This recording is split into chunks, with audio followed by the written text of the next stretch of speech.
I am inviting universities in Africa to the Conference of Rectors, Vice Chancellors, and Presidents of African Universities that is coming up in Windhoek, Namibia, between July 4th to 7th, 2023. The theme of this CoreVIP is promoting excellence in African higher education. I am appealing to Vice Chancellors to ensure that they are registered for this conference and also ensure that they come to this conference with their Deputy Vice Chancellors and their registrars as well as deans of their various colleges. Let us come together to promote excellence in African higher education. Thank you.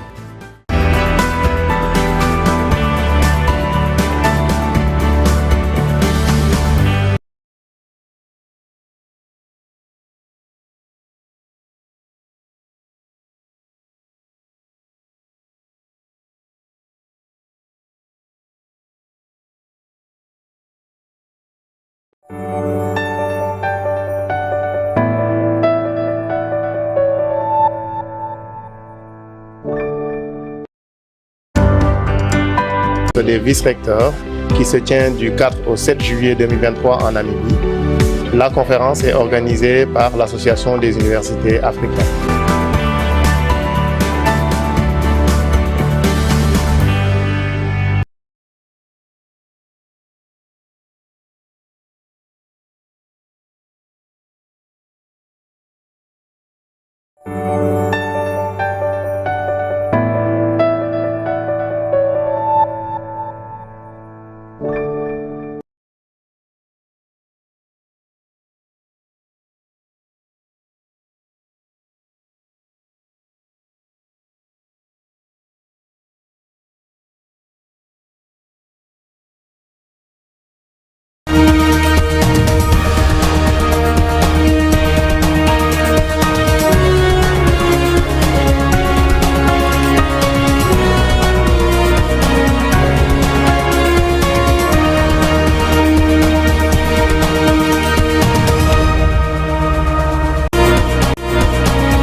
Good day and thank you for tuning in to the AAU TV Mid-Week News, your trusted voice of higher education in Africa. My name is Mamiukwa Utakwanyame. And I'm Jemima Adeladonduchi. And now in our top stories, new funding model shifts financial burden to the able in Kenya. And also sleep phase likely to reduce anxiety symptoms in people with post-traumatic stress disorder. And in our Discovery Multilingual Medical Software wins University Coding Competition. And again, Shakari Richardson wins big in 100 meters record in Doha. Now stick with us for more news after this short break. We'll be right back.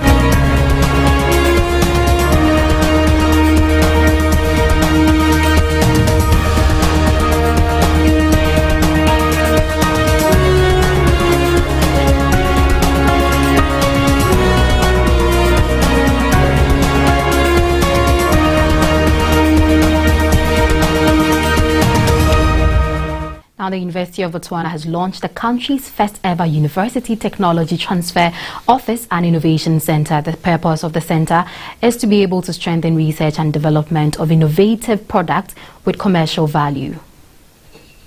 The University of Botswana has delivered yet another first following the launch of the country's first ever University Technology Transfer Office and Innovation Center today. The purpose of the center is to strengthen research and development of innovative products with commercial value.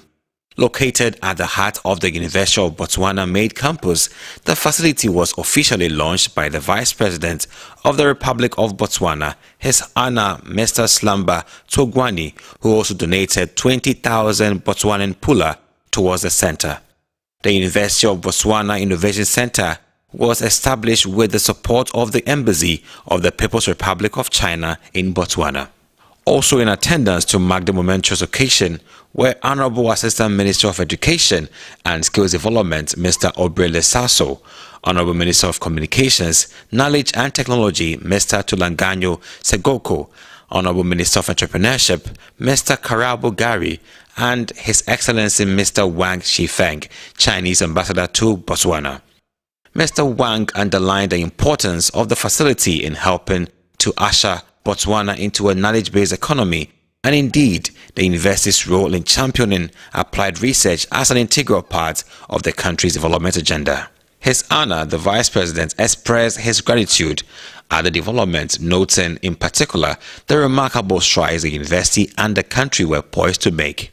He observed that the Innovation Center was more than just infrastructure, but a beacon of hope for innovation and research. In addition, he said it was an enabler that would positively impact Botswana's economy besides enhancing its global competitiveness. Through the Innovation Center, the University of Botswana intends to re-energize and give further impetus to the country's agenda of strengthening the national innovation capacity framework and entrepreneurship development support. This will be achieved by, among others, adapting research concepts at their early stages into industrial products to feed into the national innovation ecosystem at a higher level. Meanwhile, the government of Kenya has announced a groundbreaking higher education funding model for public universities and technical and vocational education and training institutions. Under the new systems, students will be categorized into 3 groups based on their financial status to ensure they have access to quality education without financial constraints. The Kenyan government has formulated a new higher education funding model for public universities and technical and vocational education and training TVET institutions that has grouped students into 3 financial categories: vulnerable, less vulnerable, and able. Vulnerable students will be fully funded by the government. The new model was developed by the Presidential Working Party on Education Reform that was appointed by President William Ruto in December 2022 to review Kenya's education system. Announcing the new model on 3rd May, Ruto said the government was not increasing tuition fees but incorporating funding for universities and TVETs through government scholarships, student loans and household contributions. Ruto said the vulnerable students will not pay tuition fees as they will get government scholarships that will cover the full cost of their education. He said that for the first time, poor students whose households are at the bottom of the income pyramid will enjoy opportunities in accessing university and TVET education. According to Ruto, about 45,000 vulnerable students will be fully funded by the government. That is 29% of new students who will join universities in the 2023-2024 academic year. Students from less vulnerable backgrounds will receive government scholarships of up to 53% and 40% loans from the Higher Education Loans Board, and households will contribute 7%. According to Ruto, students will also be able to apply for bursaries from complementary funding agencies, including county governments and national government constituency development funds, as well as private companies. Still, the university's funding board will from time to time inform students on the availability of various sources of funding through its portal and streamline the application process. According to Ruto, the new financing model will apply only to the new students who are scheduled to join universities in July this year, but stressed that continuing students, those who are already studying, will be governed by the earlier financing model, whereby all students paid fees. What this means is that the continuing students will not be affected by the new funding that will be done through government scholarships, loans, bursaries, and household contributions. In this case, Ruto said the government was abandoning funding public universities through the differentiated unit cost, a formula that was based on the courses that the university offered. Well, there we have it from Kenya, and indeed this is a great social intervention from President Ruto. This intervention is basically funding 45,000 vulnerable students in Kenya, and this is something that is worthy of emulation. But Jemima, I would want you to run us through the challenges that surrounds this initiative. Okay, I believe first of all this whole division as to they wanting to, divide the students into the vulnerable, less vulnerable, and then the able, has some kind of challenges that it will pose. And first of all, I would want to talk about the categorization of students by the Kenyan government is a potential impact on the access to higher education. I feel the government's plan to reduce the number of students that it sponsors to public universities and limit access to the parallel programs could limit opportunities for students who are unable to, let me say, afford the private education. And by so doing, this may disproportionately, and I mean affect students with low-income backgrounds who rely on this government support in order to fund their higher education schooling, let me put it that way. Another issue I want to talk about is financial constraints that such a move that the government is about to take would, such a move could put on private universities that depend on government-supported students. I feel private universities, first of all, may face financial distress if government stop placing some students in these private universities, and that could let them lose a significant portion of their students to the public universities, I must say. And then lastly, I'll talk about ensuring that this categorization of students is fair and transparent. I mean, it should be open, you know, there shouldn't be any form of lackings behind and all that. And I feel that the government needs to develop a clear, objective criteria for categorizing the students in such that ensuring that students are not excluded based on maybe ethnicity, based on their political affiliations, or even based on gender. I feel these are the few challenges that the division might bring. Okay, I would want to do a very quick follow-up on your last submission where you mentioned that the initiative would have to be fair and transparent, right? Yeah. I think I have a question with how the government is going to identify that these sets of students are vulnerable and these sets of students are able. I mean, how is government going to draw that line? I don't know if you have any insights on that. Well, for insights, I can't say I have something vivid, but I feel like there should be data to this effect. There should be a data that is collected to know which people are the vulnerable, which people are the less, and which people are the able, so that there will be a fair play as to who deserves the funds and who doesn't. I feel there should be, a data to back that up, not just getting up to just ask people, you know.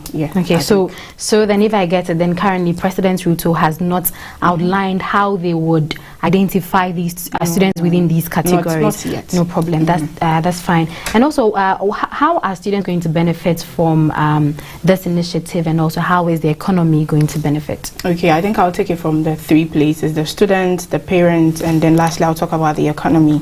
So first of all, I'll say the new funding may provide more financial assistance for education, and making it easier for students to get access to the higher education and also their vocational training programs and then all that. And I believe this could help them achieve their academic and career goals, and even giving potential lead to higher education and also helping them, in the nearby future. And for parents, I'll say that this model will help reduce the financial burden on them, with regards to their children's education, and this could help them save money for later financial future plans and all that. And lastly, for the economy, I believe for the economy to invest into education, or for government to invest into education, the new funding model may help create a more skilled and competitive workforce, and this could lead to higher productivity and innovation. And this could also contribute to the economic growth of the country and its prosperity. But additionally, more education may also lead to reducing poverty and better health outcomes, and increasing the social mobility of Kenya. Well, to add on, I think with students, with this new initiative, I think it would help students give their 100% focus to their studies, because students won't have to worry or stress themselves about being able to fund their education. And also, just like Jemima, you said, it's going to increase the workforce in the government and in the country, which in turn benefits the economy. Now, health news is up next. According to a recent study, sleep spindles, which are short spikes in brain activity that can happen in one sleep phase, are recorded by the electroencephalogram, may control anxiety in persons with post-traumatic stress disorder. According to a recent study, sleep spindles, which are short spikes in the brain activity that happen during one sleep phase and are recorded by the electroencephalogram, may control anxiety in persons with post-traumatic stress disorder, PTSD. This study clarifies the functions of spindle in the transfer of new information to long-term memory storage and supports the unknown function in reducing anxiety in PTSD. The researchers enrolled 45 participants who had all experienced combat or non-combat trauma. Approximately half had moderate symptoms of PTSD and the other half had milder symptoms or were asymptomatic. The researchers studied the spindles during non-rapid eye movements to sleep, the phase of sleep when they mainly occur, which comprises about 50% of total sleep. In the study, participants attended a stress visit in which they were shown images of violent scenes such as accidents, war violence, and human and animal injury or mutilation, prior to a lab-monitored nap that took place about 2 hours later. Anxiety surveys were conducted immediately after exposure to the images, as well as after the nap when recall of the image were tested. The researchers also compared anxiety levels in the stress visits to those in a control visit without exposure to these images. They also found that spindle rate frequency was higher during the stress visit than during the control visit. Notably, in participants with greater PTSD symptoms, the increased spindle frequency after stress exposure reduced anxiety post-nap. The naps in the study took place shortly after exposure to violent images, raising a question about whether sleep occurring days or weeks after the trauma will have the same therapeutic effect. The researchers think this is likely and point to inventions that could trigger the spindles associated with NREM2 sleep and benefit patients with stress and anxiety disorders.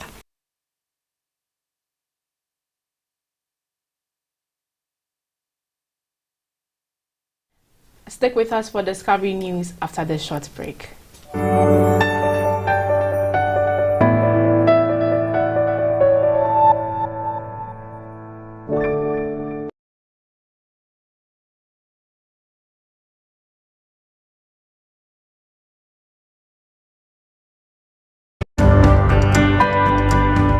I'm inviting universities in Africa to the Conference of Rectors, Vice Chancellors, and Presidents of African Universities that is coming up in Windhoek, Namibia, between July 4th to 7th, 2023. The theme of this CoreVIP is promoting excellence in African higher education. I am appealing to Vice Chancellors to ensure that they are registered for this conference and also ensure that they come to this conference with their Deputy Vice Chancellors and their registrars as well as deans of their various colleges. Let us come together to promote excellence in African higher education. Thank you.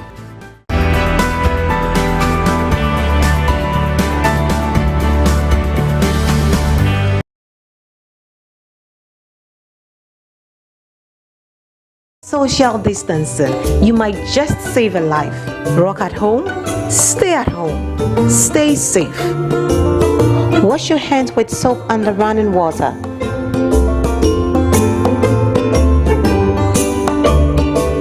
Spaced out but still in touch.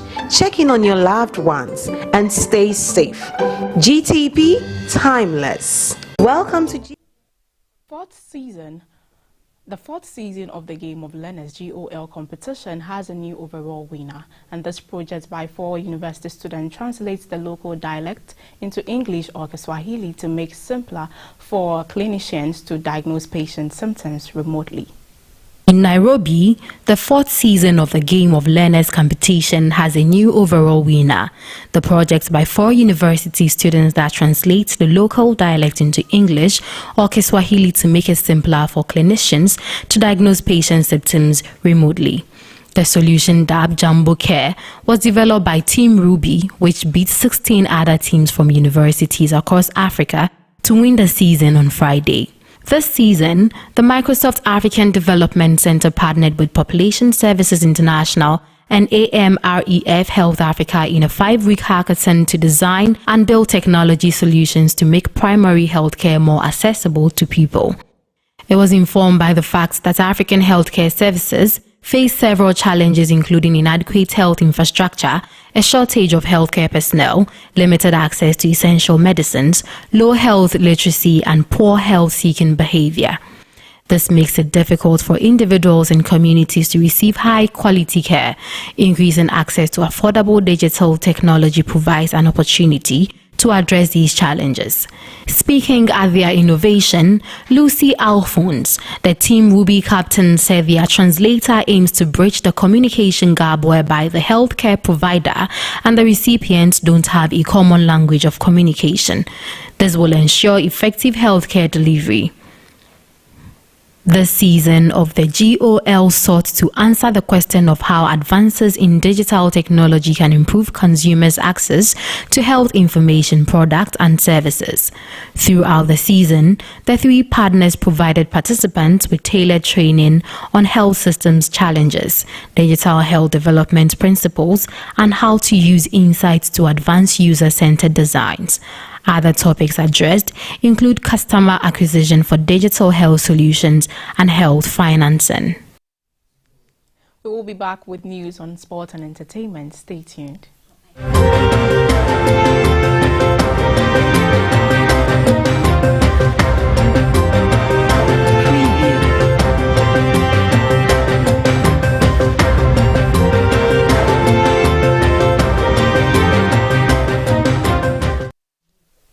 Welcome to the sports and entertainment segment. In our first story in sport, the explosive Sha'Carri Richardson of the United States left a trail of excitement in the eagerly awaited women's 100-meter race, creating a new meeting record with a lightning-quick timing of 10.76 seconds. In the highly anticipated women's 100-meter race, the electrifying Sha'Carri Richardson of the United States left a trail of excitement in her wake, setting a new meeting record with a blistering time of 10.76 seconds. This exceptional achievement surpassed the previous record of 10.80 seconds, held by her compatriot Tori Bowie, whose ultimately passing at the age of 32 was mourned just days ago. Meanwhile, Great Britain's very own sprint sensation, Dinah Asher-Smith, showcased her extraordinary talents by securing the 3rd place position with an impressive time of 10.98 seconds. The 2nd spot was cleared by Jamaica's Shakira Jackson, adding to the fierce competition on the track. Reflecting on her performance, Asher-Smith expressed her satisfaction at the opportunity to compete against the best athletes in the world. She wholeheartedly embraced the essence of the season, striving for excellence and pushing herself to new heights. Fred Kerley of the United States, who had clinched the Olympic silver medal in the 100-meter event, displayed remarkable resilience. Despite trailing behind the pack as they entered the bend, Kelly unleashed an incredible burst of speed in the final stretch, triumphantly crossing the finish line in 19.92 seconds. His compatriot, Kenny Bednarek, secured the 2nd position, while Canada's Aaron Brown claimed the 3rd spot.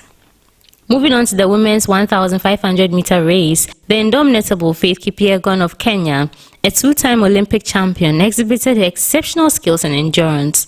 With an awe-inspiring display, Kipyegon conquered the track, completing the race in a magnificent time in 3 minutes and 58.57 seconds. Amidst the triumphs and achievements, some athletes faced unexpected challenges. British pole vaulter Holly Bradshaw, an Olympic bronze medalist, unfortunately had to withdraw from the competition due to Achilles and calf stiffness during the warm-up. In the men's discus event, British athletes Lawrence Okoye and Nick Percy showcased their skills, securing the 5th and 9th positions respectively in a field of fierce competitors. The opening Diamond League in Doha set the stage for an exhilarating season of athletics with record-breaking performances, breathtaking displays of talent, and the resilience of athletes striving for greatness. As the journey continues, we eagerly anticipate the next chapter of this captivating athletic spectacle. And in entertainment, according to Nigeria's Vanguard, the well-known musician and businessman Mr. Easy recently preached that Afrobeat is the next frontier for expanding and igniting the local creative economy. This session of African music was made at the Los Angeles 2023 Milken Global Conference. Vanguard reports that the popular musician and entrepreneur recently preached the gospel of African music at the 2023 Milken Global Conference in Los Angeles. Speaking alongside Mo Abudu, CEO of Ebony Live Group, Prince Jakon Osinachi, Afrofuture DAO co-founder, and Laulu Simbajo, a visual artist, he stressed the fact that Afrobeat is the next frontier for developing and stimulating the regional creative economy. In addition to improving the economy, Mr. Easy added that music from the continent helps to export African commodities overseas and shape global culture. By doing this, the artist argues that Afrobeats preserve our heritage while generating opportunities for cultural exchange. Closing his part on the interview discussion, Mr. Easy spoke on the challenges in the African music industry, which include equity participation in terms of investment and infrastructure. Noting that intellectual property is one way to create an orange economy for the African music industry, he encouraged upcoming African artists to see themselves as startups and invest more in their intellectual property. That is all for sports and entertainment. My name is Ajiman Ochudako, and business and international news is up next.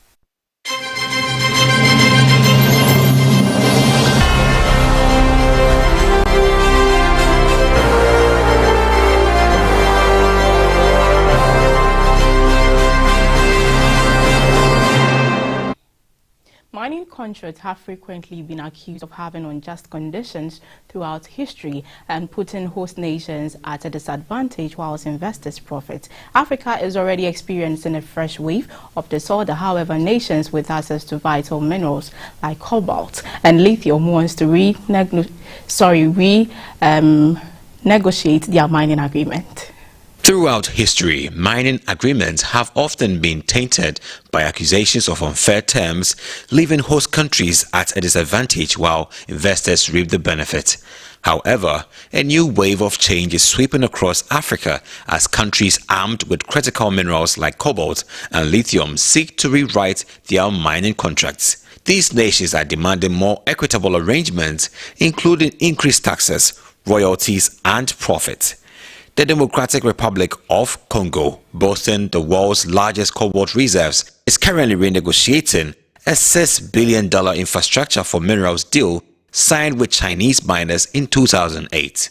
Responding to the call for fairness, Kinshasa, through the state auditor, has demanded that the infrastructure investment be raised to $20 billion. This shift in approach was evident in 2018 when the DRC introduced a new mining code, signaling a departure from the status quo and unsettling industry giant Glencore. Similarly, in Botswana, President Mokgweetsi Masisi has issued a stern warning to diamond miner De Beers over profit sharing. The current agreement sees the government selling only 25% of diamonds mined by the joint venture, the Botswana, while the De Beers sells the remaining 75%. Mining economies such as South Africa, Zambia, Guinea, and Angola have also reviewed or are considering renegotiating their mining agreement with investors. In a notable reversal of the liberal mining codes, advocates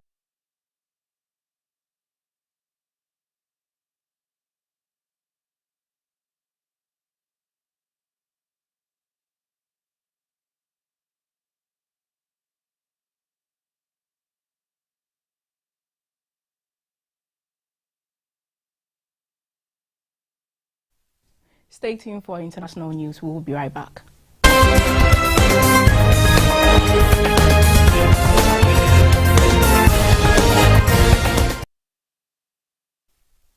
On international front, a historic day of spectacle culminated at the coronation of King Charles and Queen Camilla. The 2-hour ceremony, the first to crown a monarch in 70 years, was graced by dignitaries across different scopes of the Westminster Abbey. King Charles and Queen Camilla have been crowned on a historic day of pageantry capped by cheering crowds in front of Buckingham Palace. Thousands packed the mall despite the rain after a deeply religious coronation service at Westminster Abbey and a huge procession through London. The King and Queen waved from the palace balcony as the RAF red arrows painted the sky red, white and blue. The King's Day began shortly with a procession to Westminster Abbey in the Horse John Diamond Jubilee State Coach, passing cheering crowds in an honor guard of 1,000 members of the armed forces. Faith leaders and Commonwealth leaders began the processions, with the King and Queen following behind. After the crown was placed on Charles's head, cries of "God Save the King" were heard inside and outside, and gun salutes were made across the UK. Celebrity guests were among those inside Westminster Abbey, including actress Emma Thompson and US singer Katy Perry. US First Lady Jill Biden and her granddaughter, as well as French President Emmanuel Macron and First Lady of Ukraine Olena Zelenska, were also in the Abbey, as were Prime Minister Rishi Sunak and leaders of the Commonwealth countries. The coronation's main theme was the importance of service. "I come not to be served, but to serve," the King said in his first prayer after reaching the Abbey. Yet, among the music and oaths, there were moments of complete silence as each stage of the ancient ceremony finished. Traditions rarely seen elsewhere in modern life were maintained, such as the inclusion of the orb and scepter and the carrying of the gilded sword of state. Prince William also made a pledge of loyalty to King Charles and kissed him on the cheek before members of the congregation were invited to offer their support. Returning to the palace, it was a spectacle of pomp and pageantry as the newly crowned King and Queen traveled up the mall in the gold state coach flanked by thousands of servicemen and women. Well, thank you for staying with us. Let's take a quick recap of our headlines. On higher education, new funding model shifts financial burden to the able. And also, sleep phase likely to reduce anxiety symptoms in people with PTSD. And in our Discovery, multilingual medical software wins university coding competition. And again, Shakari Richardson wins big in 100 meters record in Doha. And now, thank you very much for sticking with us on the AAU TV Midweek News. Stay with us on our dedicated news hub at tv.aau.org. My name is Mamikwa Utakwanyame. And I'm Jimaima Deladem Duche.